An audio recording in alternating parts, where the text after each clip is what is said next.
Welcome to Getting Rich Together. I'm your host, Shama Bunton. This show was born from my own journey.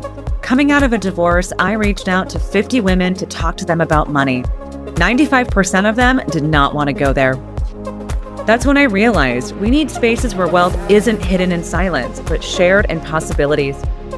Here, you'll meet women from all backgrounds, trailblazers, risk takers, visionaries, each expanding what wealth can look like. This is your place to be inspired, to discover new pathways, and to remember that we rise by building wealth together. Getting Rich Together is a Wealth Catalyst production. At Wealth Catalyst, we bring together education, networks, and great opportunities for women to build wealth and change the world. Now, on to today's show.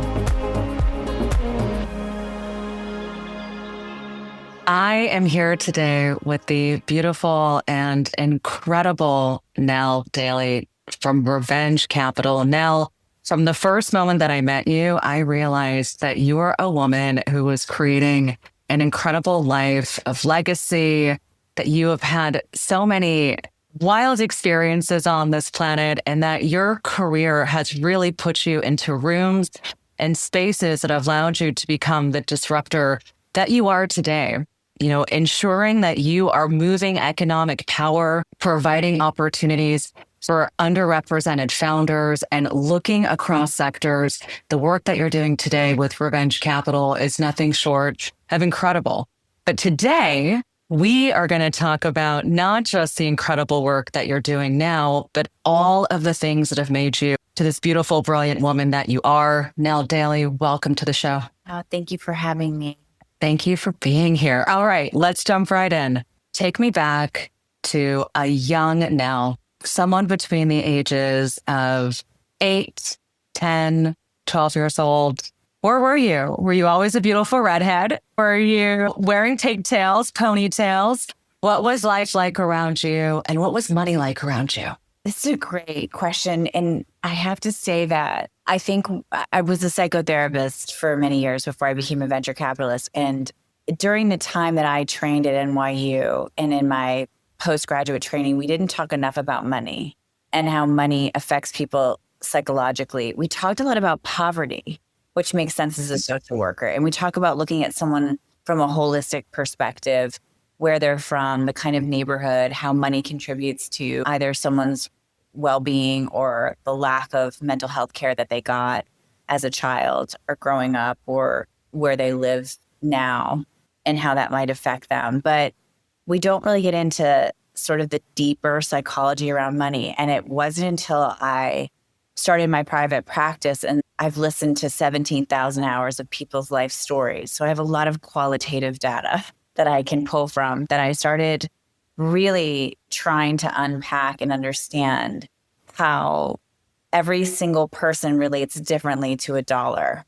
And money's made up, right? It's this like made up thing, this thing called currency that we use as human beings and in our modern day. And it really has a huge impact on people's lives. This seems obvious to say, but we don't really stop to think about it often. And no one's asked me, isn't that crazy? I'll be 50 in a couple of months. Like, no one's ever really asked me that question. I've asked that question to a lot of other people, but no one's ever said, kind of, what was your relationship like with money growing up? And it's such an interesting thing. And I encourage everybody on like a date, or whether you're with somebody that you've been with for a really long time or that you know, to ask that question over a cocktail or over dinner, because it's a great one. I grew up in at the time, what seemed like a middle class, upper middle class neighborhood in Connecticut, in a suburb of New York City. And when you say, what were you like at 8, 9, 10? I was heavy. I was like a chunky, freckly, auburn-haired daughter who had 2 older brothers. So I was the youngest of 3. And my dad had grown up in a housing project in Boston. He was the oldest of 6 kids and was the only one to go to Boston College. He was what's called the Double Eagle. He went to BC High and then Boston College by running an elevator on Beacon Street for wealthy people at a beautiful apartment building, and put himself through school. got out of Boston College and couldn't get a job at one of the major accounting firms because he was Irish Catholic and they were still only hiring Protestant. There was still prejudice in Boston at the time against people who were named Luke Kilduff McCarthy. My father, deaf in one ear from having the measles as a kid and not getting health care. He had a gold tooth, which to me seemed normal as a kid, but wasn't, because he didn't have enough money, and that's what the dentist did. They would put in gold fillings for kids back then. And my dad would always say, "You think I grew up poor? You should talk to your mother."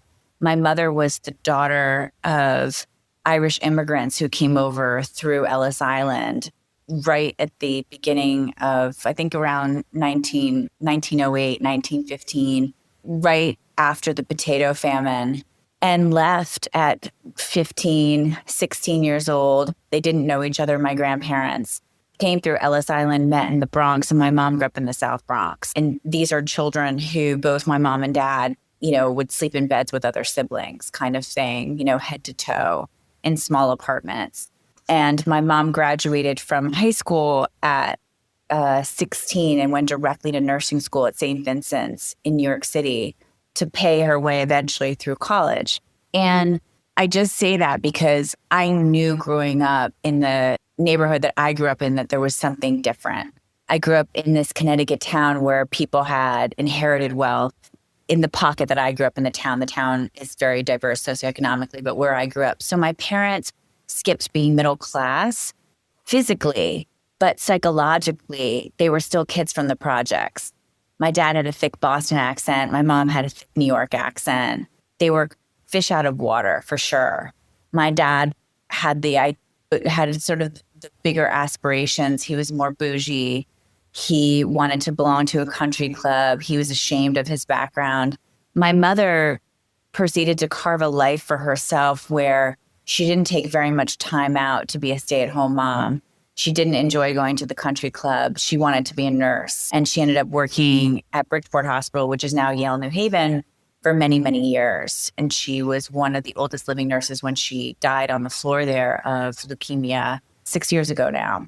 I just say this because my relationship to money and to working and to kind of class was strange. And I knew something was weird about it from a very young age. I knew I wasn't like the same like the other girls at the country club. I knew that there was something that felt immediately displaced about my family.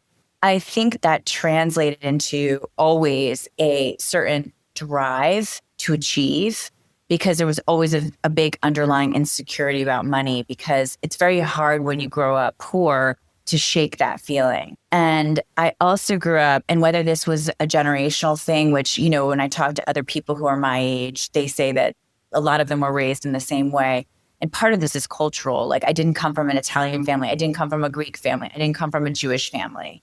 My parents really raised us to feel like the minute you left for college, that was it. You were done. I remember getting in the car to go off to Trinity, and my dad said, "You don't come home now. You know that, right? You can come home for holidays, but that's it." There was never a sense of that you could rely on them for money besides them helping you pay for your education. And thank God my parents did help me pay for some of my education and were very interested in my academic career. So they really pushed that. They saw that as a way out, but it was not like, they helped with small things like giving me a hand-me-down car when I was 16. But from the time I was 14 years old, I always had a job. What did you start to do when you had those early jobs? Was the inclination, I'm making money, I need to save it? Was the inclination like, I need to pay for the things that I want? Like, how did you start to relate in high school to those first jobs? I think that, yeah, it was certainly you save your money. And I didn't get spending money to go to college from my parents. It was what I brought to college that I had. My friends used to call me the poorest little rich girl they ever met. So like, I came from Fairfield County, and which is part of, where Greenwich, Connecticut is. If people who know Connecticut would understand that. And my parents never bought me a computer to go to college. I think I brought a sleeping bag to sleep in. Maybe I had a comforter. I should say that. I think she got me a comforter from like Marshall's. They were frugal in their own way. And so If I ran out of money by the time it was the spring, because you work so hard over the summer, but you're working a lifeguarding job. How much are you going to save? I had friends who had cars and they could get gas in their cars and they could go get their hair done at the mall, even back then, get their nails done. And I just had no extra money to do that unless I had a job on campus. The rule of thumb in my house was that, at least for me, was that if you're not playing a sport, you have to have a job after school. So I was either doing one or the other. And in the summer, we worked. There was no question about that. So I think besides that, there was the deeper question really about women and money, I think, is how money translates to power and how in a patriarchal, still misogynistic society, what happens in family dynamics that is playing out in larger society and vice versa, what's happening in society and then plays out in families that creates women being in a situation where they're quite vulnerable with children. And my parents had a very difficult marriage. My dad was an active alcoholic and he was abusive. And even though my mom had a job, and I think that kept my mom in her job because she knew she needed that in case she ever wanted to leave the marriage, which she eventually did once we were adults. But that really was a kind of, if it's okay to swear on the show, that was really a mind fuck early, and I saw that being played out, and I saw that it was very gendered, right? Like who had power and who didn't have power. My dad ended up having kind of a very rocky career, in part because of his alcoholism, in part because he was incredibly charismatic, very good looking, life at the party, but probably didn't know how to play politics very well. And in a way, he probably would have made a much better entrepreneur than trying to work for people because he was very, I'm sure, pretty hard to manage, would be my guess. And yeah, it was just, so I always knew that for women, money was so critical to our health and safety. But then they didn't make me feel safe. So I went to abroad my junior year, and I remember like staying in hostels and having like no money and having like $300 in a bank account, like things I would never do to my own kids now. I would just never put them in that situation. And I think I had a credit card in my wallet, but it was like really for emergency situations. Like if I ended up in the ER, like there was definitely a fear that I couldn't like buy a pint on that credit card. It was just a known. And so there was no comfort in the fact that they might have saved or had a little bit of money, for me at least. It was always like you're on pins and needles. And I was in the career counseling office my senior year, got recruited and started working at Sherman Sterling, which is a major law firm in New York City right after I graduated. I think I took a week after graduation and I moved into literally the closet of a sorority sister who was older than mine, who lived on the Upper West Side. And I started working at a law firm. And I think my starting salary was $25,000, maybe $23,000. And that I had to get taxes taken out of that and pay my own rent and sort of like figure it out. And I remember the partners at the firm asked me to go down and drop off documents in Washington, D.C. And I remember being too embarrassed to go to my boss and say, I can't expense this. Like I have so little in my account that I don't know how I'm going to actually get into a car from basically, I think it was like the SEC where I was dropping off the document in DC to back to the airport. I didn't know how to do that because I didn't have enough money for the taxi ride saved in my account. And I think I did it, but I think I like got back to New York and I had like $3 on until I got paid and like to submit my expenses, and I was too embarrassed to say anything about it. So I always lived with kind of a deep insecurity about that. And I want to preface that there were things about our lives that felt very middle class, like or upper middle class. Like we belonged to a country club, even though my dad was unemployed for 3 years. He never gave up the membership. I ended up going to a private high school, and my dad went on the payment plan to pay for that. My brothers went to Fairfield Prep, which was a private high school as well. So there was some money there, but it was sketchy. Like it never felt safe. Nell, how did you transition or move away from this early career that you were finding for yourself in law? I'm sure it seemed like getting this opportunity. Most people I talk to who are like, I'm going to go work at a law firm, they put their eyes set on it because of some financial security and stability. And they're like, there's a clear path here to shore up my resources. but you certainly took some different routes and decided to express and do something different with the next steps in your career. Or how did you sort of embody or experience your time working at a law firm, and how did you decide on what you were going to do next? The law firm came up because if you were an English major, there was consulting jobs and then there was law firm jobs. And I interviewed for the major consulting firms that came in to recruit, and I didn't get any of those job offers. And I was a President's Fellow. I graduated, loved school. I'm not one of those people who tests off the charts at all. Like, I have to fucking work my ass off to get straight A's. I'm the girl in the library at 3 a.m. And I didn't get offers from those big firms because they would ask you like logic word problems when you were in the interviews. And my dad thought that me becoming the lawyer was like the feather in his cap. And I think, in kind of fairness to my father, who also has passed away now, he passed away in January, I think he believed that that would be a really secure degree for me if I got a law degree and it was a great path, and he knew partners who were women who could make $1 million in New York a year. So I went to a law firm, and I knew the first week it wasn't for me. And I just knew. I walked around so confused. Like, how is it that people spend their time doing this? They put me in a room that had no windows. I had boxes all around me of documents that I needed to do due diligence. I started in corporate finance. I ended up back at the firm to put myself through art school. I ended up working there again after quitting for a time. But yeah, I just was like, this is not the way I want to spend my life. I tell people this all the time. People are born with 3 major fears, right? We're born afraid of how we're going to die. We're born afraid of what's going to come afterwards, or we're born with like a ticking clock in our heads. And I fall in the camp of the ticking clock. So anytime I get into a situation where I feel like this isn't right for me, all I hear is the ticking clock really loudly. So I knew I needed to get out of there. That was not going to be my path. And I do think that the benefit of growing up the way I did, what did I have to lose?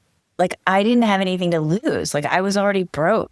You know what I mean? And in many ways broken, because my parents had such a difficult relationship and we were exposed to it as kids. I think I was just such a born entrepreneur because I was like, fuck it. I definitely had the nervous system to handle that kind of insecurity. Like, I guess for some people, it could have driven them the other direction where they'd want all that security finally as adults. I intended to go in the opposite direction, where I'm like constantly touching a hot stove through experiences and going, oh yeah, that shit still burns. Oh yeah, that's still painful. Oh, that still feels like it did in my gut when I was a kid and made me afraid, but I'm used to that feeling.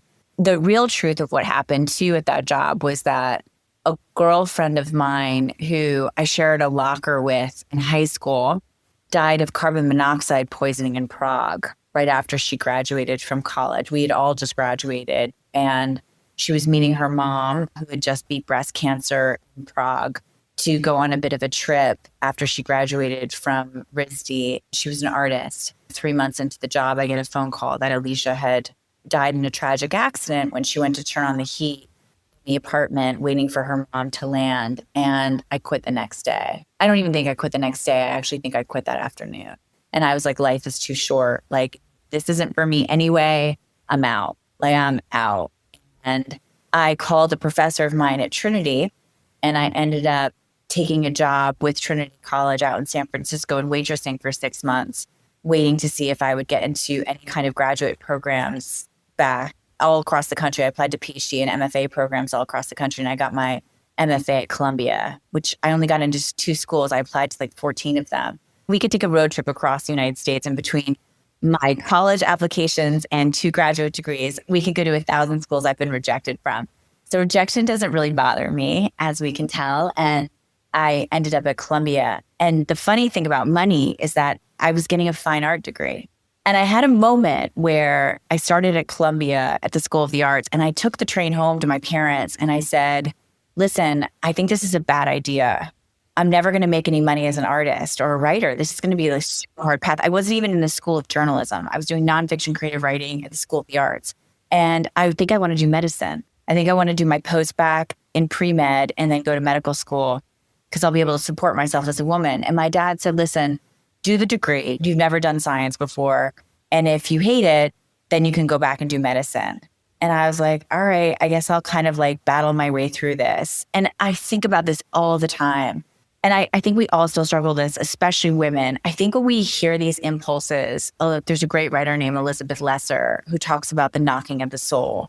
I think if you hear a knocking at your soul and you ask people in power, especially men, their opinion, and they tell you something different than what you're hearing, you need to double down on yourself. Because you know what's going to happen. You're going to course correct. You're eventually going to go back to what you really wanted. But the suffering that ensues and the time that you lose as a human being on this planet, and it's like your one precious life by not, and it can be over small things like when you know there's a hire you should do, but you're capitulating to somebody because they don't think you should. And in your gut, you're like, I know I need that person and I know they're worth paying this much money for. Or for me, there was a couple points in my life where I went to Harvard summer school in college and I wanted to drop out of Trinity and try to get into Harvard as a transfer student. And I went to see my dad and he was like, over my fucking dead body, am I going to let you take a semester off from Trinity and try to get into Harvard? A, I don't think he believed I could get into Harvard. And B, I think it was just so outside of his thinking, especially during that, in that generation of like a gap year and where he was from. It was like, no, this is what you're going to do. Later on in his life, as he was dying, we talked about that and how I always regretted that. And he regretted that he pushed me into that he didn't listen to me because I think my life would have turned out differently. And I knew that I had the capability to do something like that. I ended up, going to art school and finishing this degree. And then the funny thing is that if you could think of one degree on the planet that you're going to make less money at than being an artist, it's a social worker. And I ended up getting a social work degree after I ended up from two of the most expensive private universities. When you got your social work degree, I mean, how was your sort of experience? You mentioned that you had two other siblings. And were they sort of taking this very traditional path, or did you find that all of you were sort of exploring and wayfinding in these different ways? It's a great question. I have one brother who went to Amherst College and also studied English literature. And I have another brother who studied poli-sci and history and went to Trinity. And my oldest brother has 2 master's degrees and is a firefighter in Las Vegas and is running for a government position now. He's a born politician. He's incredible. He's an Eagle Scout and he can walk the walk and talk the talk because he's given his life to service. And then my other brother helps raise funding for an incredible nonprofit organization in Harlem and decided to go into grant writing and funding nonprofits for his career. So there are 2 men who could have made the choice to go into finance, but I think we very much felt, and I think our liberal arts education had a lot to do with this too, because none of us majored in economics, was that your life should be of service. And my mother was of service, and she didn't, when she was forced to stop nursing because she got leukemia, she talked about being an oncology nurse and that it was a calling. It was a vocation. And so I think that there was always a spiritual underpinning in our minds and our hearts around how do you give back to your fellow human being? And that's going to be the thing that actually adds an incredible amount of value to your life and meaning. I think if I had to look back, I just didn't know how fucking hard it was going to be to make $1.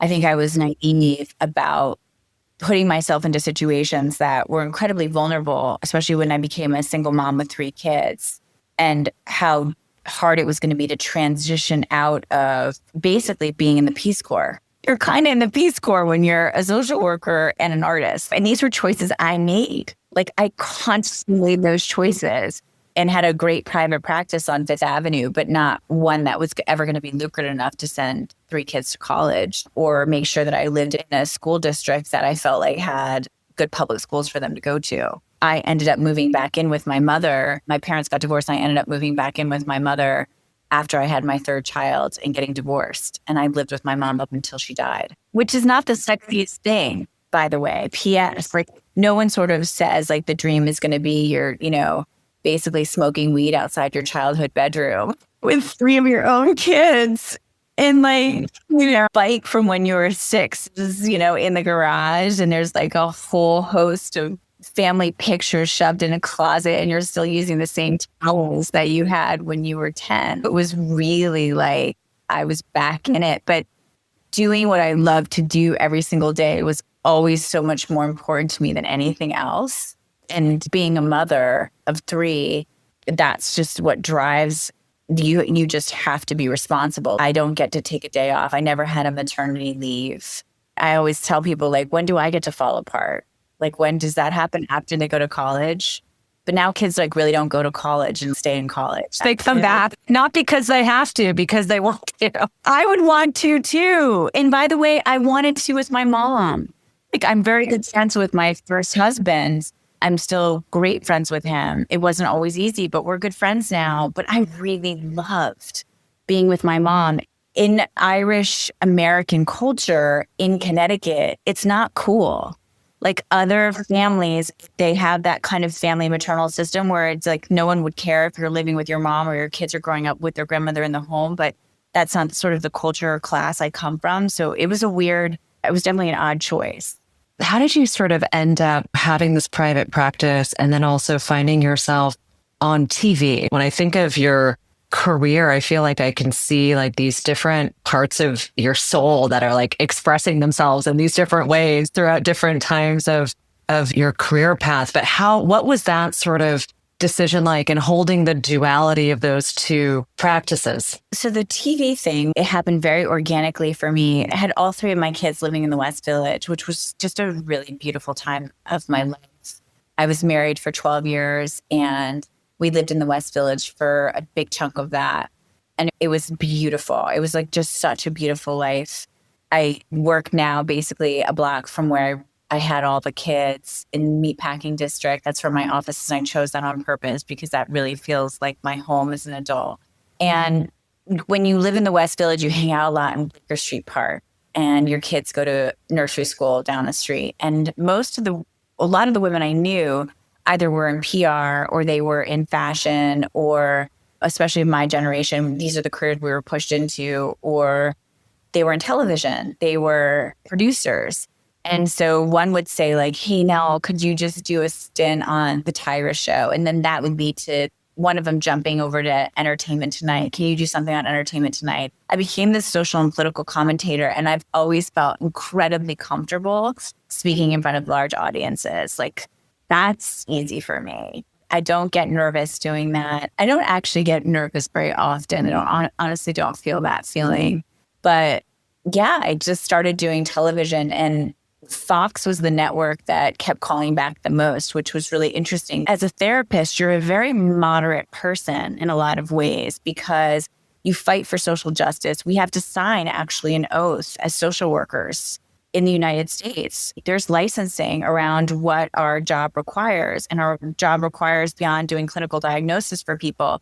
You have to do no harm. You have to fight for social justice causes if you want to become part of the National Association of Social Workers. And so we're very tolerant people, and you can't bash somebody for their political opinions if they're coming into your office in the throes of grief. Like, that's not our job, right? Our job is to explore things and to try to dismantle prejudice in the United States, but you sit and hold space for people and their opinions as a therapist.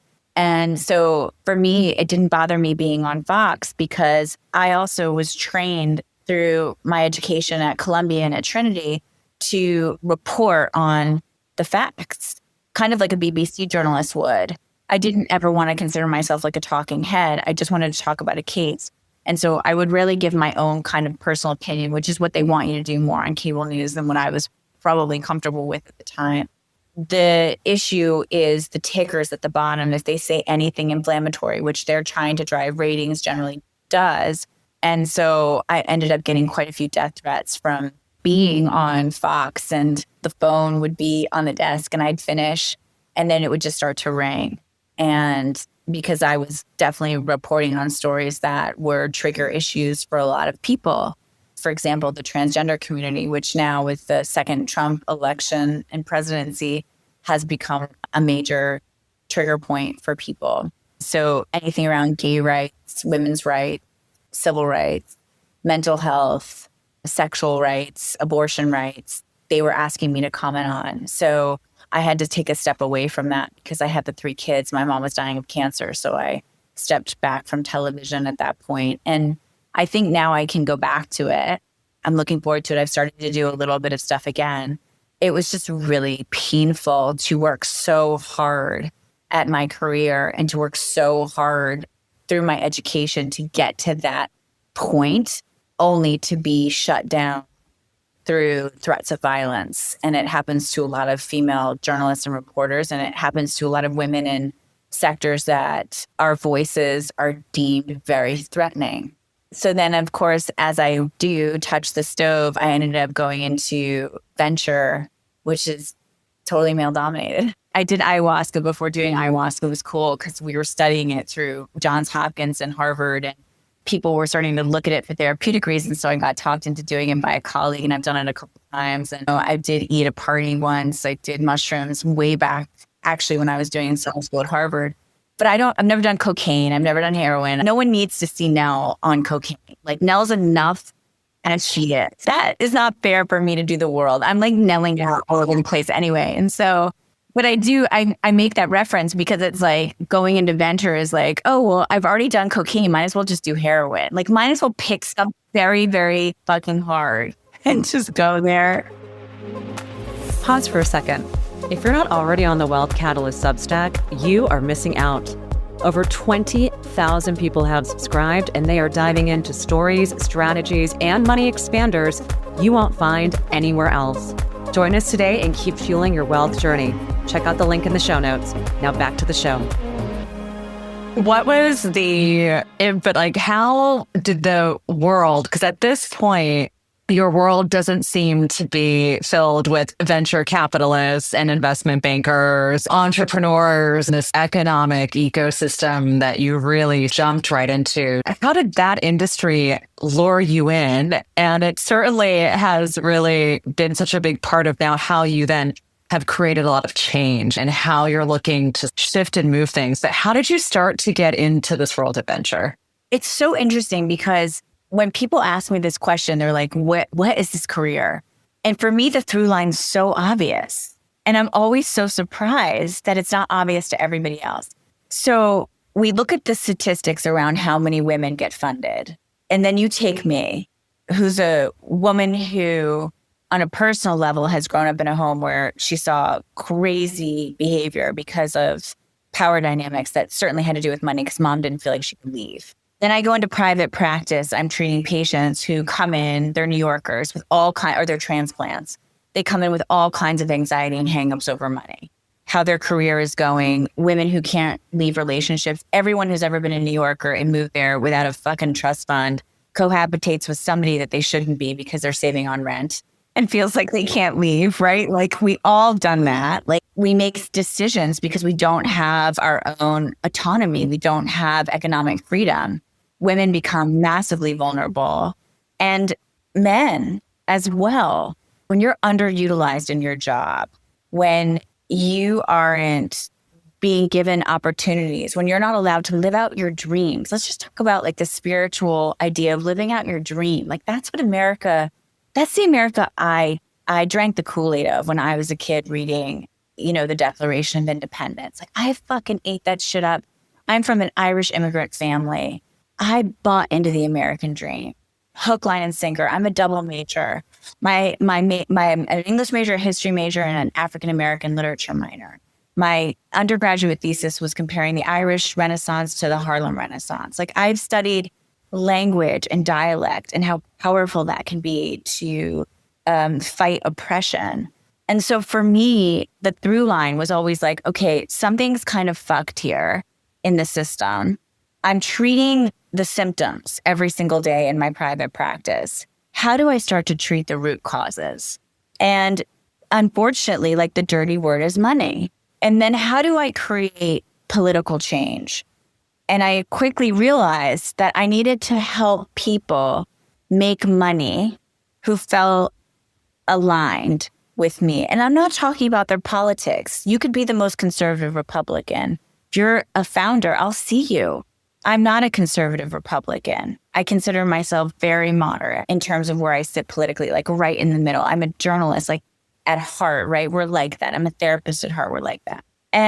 But I want to make sure you, as a human being, have the ability to not only make money so you can live out your dreams, so you can have economic freedom, so you don't have to eat shit from anyone in your life. And then, if you so feel like it, you can write out a check to a political candidate, or you can run for office yourself that can help make changes that you think would be good for society. I love that lands so deeply. We all have different values because we're all really different. And it doesn't mean that any one of us shouldn't be able to see the vision of the world that we want. We all deserve to live in pursuit of the vision of the world that we're here to create. Economic stability and the power to write checks and the power to walk out of relationships and the power to finance the people, the businesses, the ideas you believe in. That is how I believe we can truly exercise our vision and our power on this planet while we're here. Yeah. And I think that after having worked so deeply in the UK for 6 years, so I also was represented by William Morris Entertainment for books. And I would sit in the meetings at William Morris or CAA, and anybody who's been talent knows what that feels like. Being talent's amazing. Sitting on someone's podcast, incredible. Love the conversations. I have a lot to offer. Like, I have very expensive clinical training. I'm licensed in, several states to actually still practice psychotherapy. I've raised a lot of money now in my career. It's great to be talent. But I also was like, shit, I want to run this company. I'm like the actress who also wants to be the director, who also wants to write the movie, who also thinks I should executive produce. And I think that is a new attitude that women in my generation, you look at like Reese Witherspoon, she's a great example of it. Oprah, what she did early on, which was she created Harpo Productions. And once her basically deal ran out, she created the production company that then produced the show. I was always looking at those case examples as like lighthouses for me.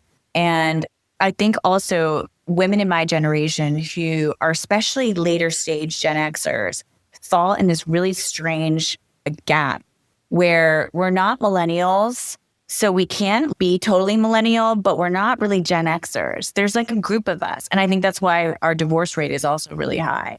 Because if we married anybody who feels like more Gen Xers, as much as Gen Xers were raised in the political correctness movement of the 90s, they still live out very traditional marriages. And so I just was like, I think I want to create an agency that can then produce the content I want to see in this world. As I was doing more television, as I was doing early podcasts, I got a deal with Facebook to do a show with a company. And I was starting to produce a little bit. And I just thought, damn, I kind of want to build that. And I met some guys right before the pandemic who were on the journey and taught me that you don't have to build it, you could buy it. So they were raising money to create a holdco where we were going to buy creative agencies and wrap them up into that holdco. And I was like, it seems so obvious, but if you're not a banker, you don't think about M&A. And even a lot of founders I work with think they have to build everything themselves. And I learned from those guys that you don't, you could buy something. I raised alongside them during the pandemic, sitting on the phone when most of my friends were getting drunk on Chardonnay and eating gummies and figuring out like how to get their kids Ritalin. I was on the phone from 7 a.m. till midnight, systematically calling every fucking person I ever knew from Connecticut, Trinity, Columbia, NYU, trying to raise capital for this thing called the Together Group. And that company now has, I think, somewhere between 18 and 20 creative agencies that we've rolled up into it. So I ended up learning M&A through Google, literally. I learned how to raise capital. I learned the language. Just during the pandemic, I gave myself the hardest MBA by just Googling every term I didn't know and raising money. I don't even think before the pandemic I really understood equity or debt or how any of it worked. And then I raised my hand after being there for a couple of years and said, I think I can go out and raise my own fund and actually invest in things where I'm not doing it by committee. And I love what they've done, but I wanted to go back to my roots. I sort of needed to cut my teeth and then go back to what my original plan was somewhere deep down. I always tell people there's the dream that they're acting out, and then there's the secret dream. Like, what's really the secret dream? And I think the power that you learn from being a psychotherapist or a patient in a therapist's office or a coach's office is just say your dream, just speak it out loud. Because there's 80% of therapy is just hearing yourself say it. Only 20% is really what the therapist says back. And I think so often, so many of us we keep it a secret. We're so afraid. Like, I want to win an Oscar at some point. I don't know if it's for writing something. I don't know if it's for acting in something. I have no idea. But I've just started speaking it out loud because I believe in that. And so I just started to speak out loud that I wanted to raise my own fund. I wanted to invest in all people. I wanted to create a company that didn't just invest in women or didn't just take a specific part of the population, because I wanted to build a world that I wanted to see, which was fully inclusive. I was really lucky. I found my partner in this is a man named Andrew Antonio. I serendipitously had breakfast with him and pitched him the idea without even knowing it was going to be a pitch session. And he very quickly latched onto it and said, I want to do this with you. And I'm very grateful that I'm a woman and he's a man and we're running this together, because I think that adds a dynamic. I love diverse teams. So we'll look at anybody. I always say 2 white dudes with a drink brand want to come in and pitch me. I'll look at that. I didn't want to just focus on one population, but I wanted to absolutely flag to the market that if you're a female founder and in your country, i.e. the UK, 1% of all venture dollars has gone to you. And in the US, it's only 3%. We will look at you. If you're a Black founder, if you're a gay founder and you feel like you've been shut out because you don't look or sound like the people that have power, I got you. I'll look at your idea. And that's just what we've been on the journey doing for the last 1.5 years. How is the conversation at home with the kids? Obviously, like, you are trailblazing, you're paving the way for founders, for new emerging managers, creating a different archetype of who's allowed to be a fund manager, right? Like, what that background can look like, what the thesis can look like, how you do things sets a new archetype out there and a new model for how others can see themselves. But certainly, I imagine, as it is with most people, the ways in which we have our children and create life for them is often really different from the ways in which we were raised, and sort of how those conversations manifest. What's it like at home? Like, what's it like having these conversations with the kids? What do they think of mom and all the stuff that you're up to? I mean, if you Google me, a podcast I did on sex and relationships, it was on intimacy and marriages. To get likes, they called me a sex therapist. And my kids saw that early on and were embarrassed and still joke with me about it. I have one who's about to be 21, one who's 16, and one who's 14. I think that my kids have seen me struggle and they know the kind of family I've come from. The journey of being an entrepreneur, because that's the other through line here, right? I was an entrepreneur. I kept doubling down on myself. I always have had my own business. I very rarely have worked for other people. I think I could count on one hand the months I've worked for somebody else. I didn't come from an entrepreneurial family. When we were going through college, there wasn't entrepreneurial studies. There wasn't even the fucking internet. Let's just be honest, right? That didn't exist until I was a sophomore in college. So when I was doing all of this, I didn't have a lot of family support. And I honestly didn't have a lot of friends who understood what I was doing, because it was always so outside the box, everything. And that creates a lot of social isolation. It's not even that they didn't understand it. It was people often judged it as being irresponsible. But I felt like absolutely the most irresponsible thing for me to do was to stay in a job where, as a single mother, I was going to only make a certain salary. That would always keep me in this situation of being almost like the working middle class poor. And we don't talk about that enough. It's like you're making enough to not qualify for services. You're exhausted and you're never making enough to save anything if you crash your car and you have $6,000 worth of damage on it. Let alone how do you save for your kids to go to college so they're not in massive debt when they come out? How do we do that? There was years I was paying more in childcare than I was myself. My babysitter made more money 2 years than I made, So my kids, I think, have not understood the path always because they don't understand the nuances behind what I've done. But I hope that I've taught them to be brave, super brave. And no idea for me is off the table. Any idea that they come to with me, I just am absolutely. I don't run it like you have to go to college, you have to graduate. I want you to go to a good school. They pick up a guitar and start playing, and they start going down the rabbit hole of learning guitar, or they want to go into the arts, or they want to think about maybe dropping out for a semester. I listen. I just listen, and I'm with them. Not to mention that it was my son who named Revenge. Oh, wow. So it's a great question, because once we had raised the fund, we were trying to come up with names. And I went out to him and I said, listen, you guys aren't really going to understand this, but you know the show Shark Tank? And they were like, yeah, we know the Shark Tank. We watch it sometimes. And I said, my oldest is just amazing with words. And I said, well, imagine mom's like the woman now who gets to write up a check, because I always want them to be the money. I always want women to be the money. You want to get as close to the money as you can, but the power sits in being able to write out the check. Co-sourcing capital is the worst. Trying to find people to invest in something else is really, really hard work. It's much easier to just be the one with the checkbook to be able to write out the check, right? And so I said, I now have the checkbook, and I'm going to invest in people who are entrepreneurs. And a lot of them are going to never have had the chance to have someone take a look at their idea. What do you think I should call the company? And my son Dusty said, well, that's easy, Mom. What do they all want? And I said, I don't know. What do they want? And he said, they all want revenge. Don't you think that really the thing that they all want deep down, but no one's saying, is they want revenge? And I was like, Damn, Dusty. Mic drop. Oh my gosh. This was so amazing. Now I have one last question, and I know you've been so generous with your time today, but you are up to really big stuff. You are changing the economic systems. You're doing it with a lot of love and compassion and wisdom. So thank you for that.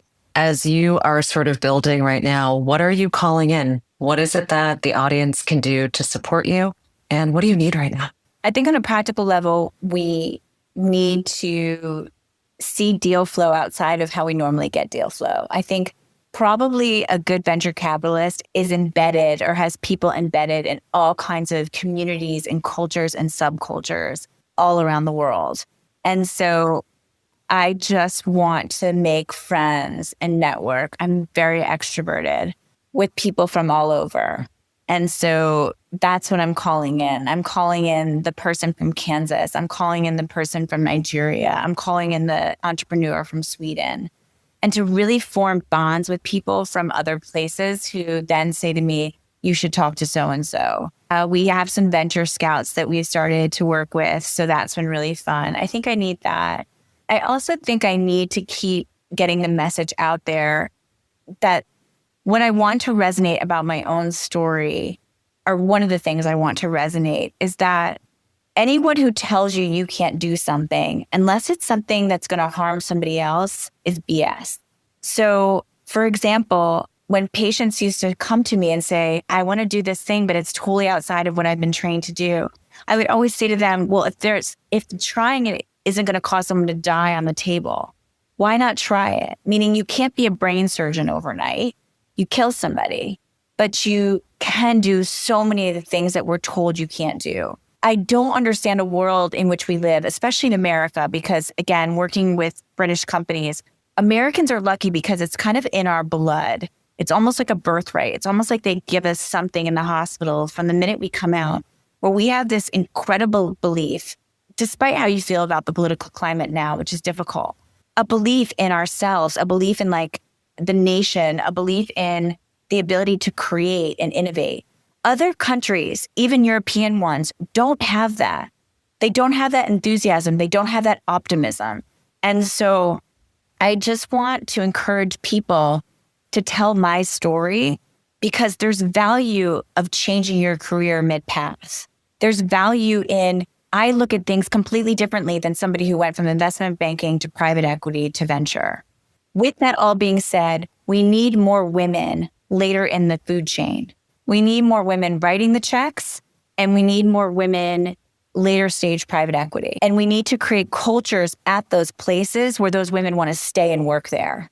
Because if I interview one more girl or one more woman who's come to me in tears saying, I took the job at the private equity firm, I worked my ass off to go to Columbia or University of Kansas or Indiana, and I finally got to that dream job, and the culture was so male dominated and I felt so shut out that I'm leaving it now.